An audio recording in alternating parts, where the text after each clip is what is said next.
Assalamualaikum warahmatullahi wabarakatuh. Terima kasih yang udah stay lagi di channel saya. Semoga kalian selalu sehat dimanapun kalian berada ya guys ya. Amin. Disayang bos, banyak leksinya. By the way, hari ini saya mau membahas tentang termination atau interminute yang kita kenal sebagai interminute ya guys ya. Interminute itu di Hong Kong itu boleh dilakukan oleh pekerja atau bos ya guys ya. Boleh, hak kalian. Kalau kalian nggak suka sama majikan boleh. Kalau kalian sudah memiliki alasan dan keyakinan diri untuk resikonya ya berhenti bekerja di Hong Kong, bisa mencari majikan lagi. Tapi kalau kita yang memutus kontrak maupun majikan kita yang memutus kontrak, ya resiko terbesarnya ya kita harus menunggu visa di Indonesia ya guys ya.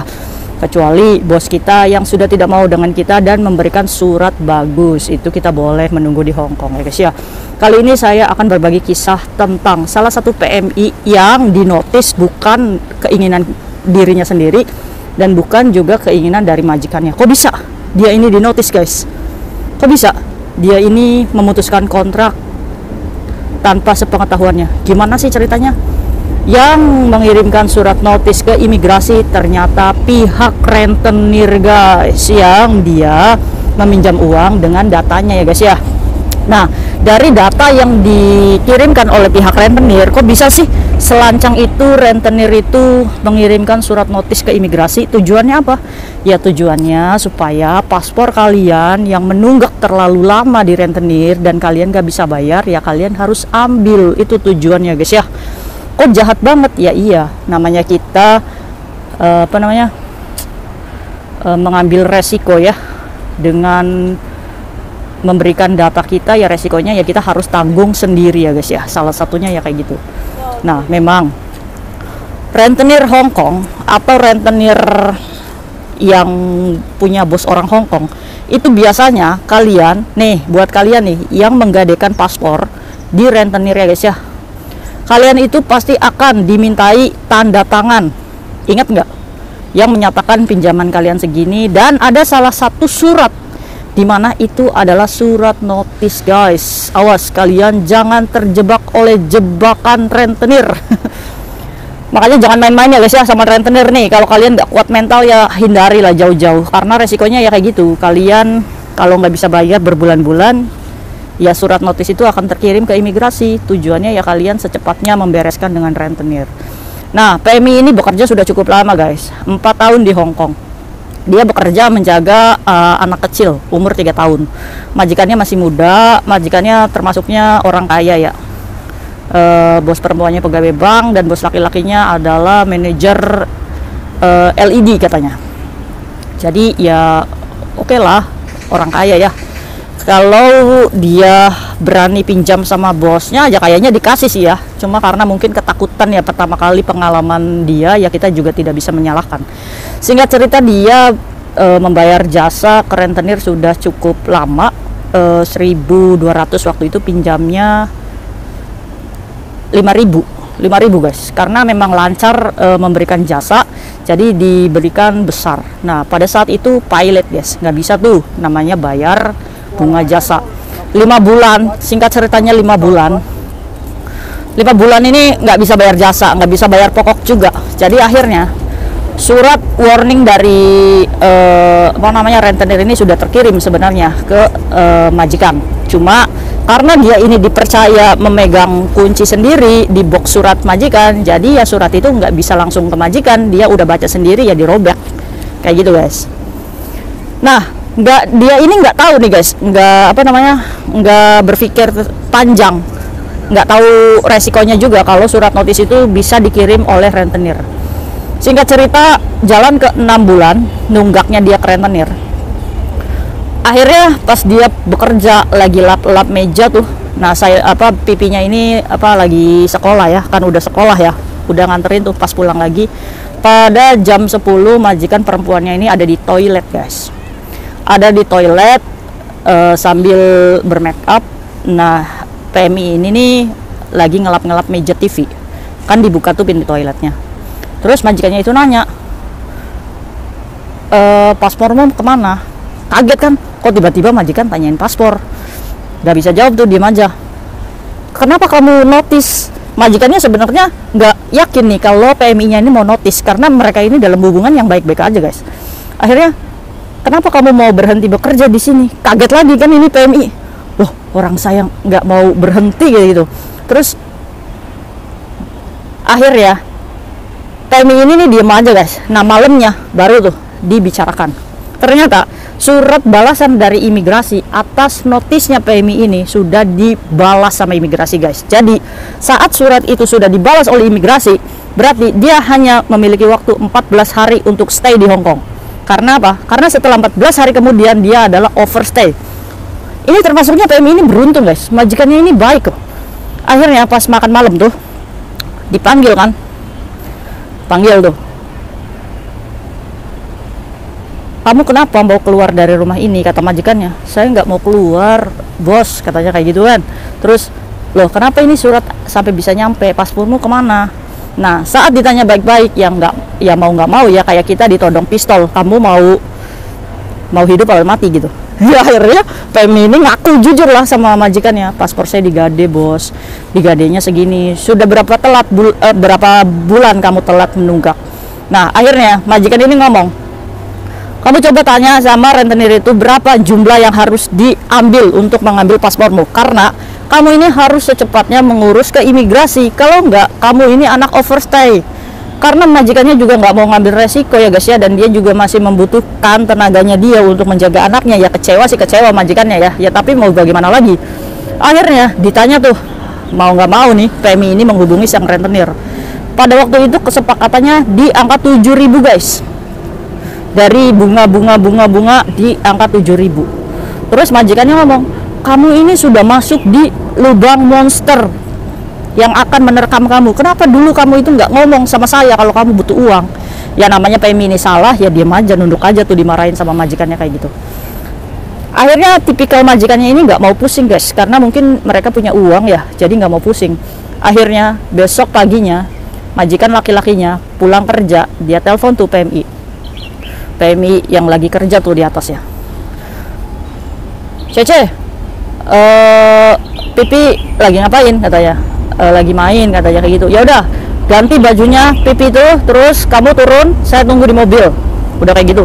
Ya nurut aja kan, PMI ini nurut. Turun tuh bawa babynya ini ke bawah. Akhirnya, di mana tempatnya? Ayo kita ambil paspormu itu. Hari ini juga. Hari itu juga guys, dia ngambil di ATM uangnya 7.000. Dikasihkan ke PMI itu. Gampang banget ya untuk majikan yang punya uang. Cuma kitanya sendiri yang kadang ngedablek ya guys ya, menyia-nyiakan majikan yang baik kayak gitu. Ya alhamdulillah nih PMI-nya nih ditolong. Akhirnya naik mobil tuh ke daerah Fortis Hill. Ayo kalian yang punya rentenir di Fortis Hill, hati-hati. Nah naik tuh, ngubungin, ketemu yang namanya Koko. Diambillah paspor itu dengan 7.000. Mungkin Kokonya sendiri ngerasa nggak enak. Kenapa? Karena udah ngirim surat notis itu ya. Ya meskipun hati rentenir mana ada nggak enak ya sama kita. Akhirnya dikasih diskon tuh $300. Akhirnya 6.000 sekian. Paspornya diambil dan dikasihkan ke majikan laki-lakinya, dan sisa uangnya juga. Akhirnya pas malamnya disidang lagi untuk menyelesaikan gimana nih nantinya nih. Kan ini kan masih overstay nih. Tinggal membatalkan yang namanya surat notis kita ke imigrasi ya guys ya. Oke, pas itu majikannya membuat surat hutang ya hutang sebesar 6.700 dan ditandatangani. Oke, kalau kalian membaca surat dan mengerti isi suratnya, kalian boleh tanda tangan. Selain kalian tidak mengerti surat apa yang diberikan majikan, kalian jangan pernah tanda tangan ya guys ya. Itu saran saya. Terus setelah itu majikannya ngomong nih, berarti masih ada waktu berapa? Masih ada waktu 12 hari. Nah, pada waktu itu dia liburnya hari Sabtu. Kebetulan majikan juga libur kan kalau hari Sabtu. Akhirnya menyuruh PMI untuk tidak libur, terus ngajak PMI itu ke imigrasi langsung guys. Ke imigrasi langsung. Ketemu tuh di bagian counter situ. Majikannya tuh ngomong sama PMI itu, kamu jangan pernah ngomong kalau misalkan paspormu itu digade. Oke. Ngomong aja kalau kamu mau membatalkan surat notis ini karena dipikir-pikir kamu masih membutuhkan pekerjaan. Sebelumnya PMI ini sudah diberitahu sama majikan. Masya Allah, baik banget ini majikannya. Akhirnya PMI ini ngomong kan sama petugas itu. Nah petugas itu juga memberitahu tuh, nih surat notisnya, dan ini tanda tangan PMI PMI-nya sendiri. Bener guys, ternyata ya itu surat tadi yang ditandatangani pada waktu perjanjian rentenir itu. Akhirnya majikan ini ngomong sama petugas imigrasi untuk membatalkan karena PMI ini masih membutuhkan pekerjaan. Karena posisinya pada waktu itu majikan dan ART-nya datang langsung ke imigrasi, akhirnya pihak imigrasi itu bisa untuk membatalkan surat notis asal memberikan surat perminta maafan ke imigrasi bahwa surat notis itu dibatalkan. Akhirnya majikan itu menulis surat sendiri kalau dia masih membutuhkan ART ini, dan ART itu juga menuliskan surat minta maaf kalau misalkan saya akan menunggu dengan waktu yang disepakati. Akhirnya dua surat itu diajukan ke imigrasi dan hari itu juga pembatalan notis approve guys dari imigrasi. Akhirnya PMI ini selamat dari intermediate rentenir guys. Jadi PMI ini masih bisa bekerja secara normal di majikan ini. Harusnya PMI ini banyak berterima kasih tuh sama majikan yang good. Jangan sia-siakan ya majikan seperti itu, dan jangan sekali-kali kalian nyemplung di rentenir itu kalau kalian nggak kuat-kuat mental amat. Karena apa? Karena majikan itu nggak jaminan, nggak semuanya baik guys. Oke, nggak semuanya majikan ini seperti majikannya PMI yang ini nih, yang double deh. Tapi alhamdulillah ya, semuanya itu sudah lewat, sudah terlewati, dan alhamdulillah masih diberikan keberuntungan bekerja di Hong Kong.